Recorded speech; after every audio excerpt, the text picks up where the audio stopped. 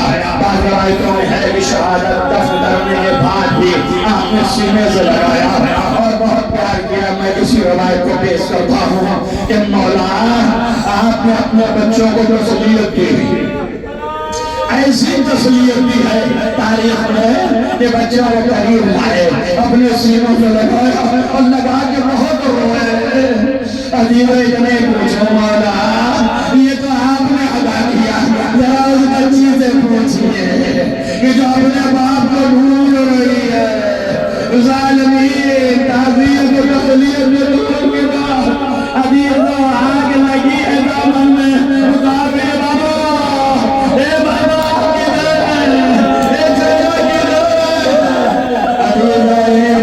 آواز آئی کٹی ہوئی لاش سے یہاں گردن رسی سکینہ ادھر بچی آئی کیسے ہی آئی ماں کو پا گئی. وہاں پلے پڑ گئی ظالمین نے گوشوارے چھین لیے، ہمارے لگا دیے، یہاں پہ آگ لگا دیے. اے بابا آپ اپنے اپنا کے سب سے رضا چھین لی. یہ قائم کرتے کرتے بچے سے ہو گئی. زینب نے تمام ڈھونڈا. عزیزو کربلا کے بن میں سکینہ نہ ملی. جب وطن یہاں پہنچی ارے اگر تم نے دیکھا جواب نہ آیا. عباس تم نے سکینہ دیکھا جواب نہ آیا. قاسم تم نے سکینہ دیکھا جواب نہ آیا. ایک جواب بڑی عجیب سے آئی. اے بہن خاموش ارے ابھی سکینہ سوئی ہے. جیسے ہی قریب پہنچے اٹھا لیا، گلے سے لگایا، ایسا پوچھا یہ بھی اپنے باپ کو کیسے پہچانا؟ گردن سے آواز آئی ہے.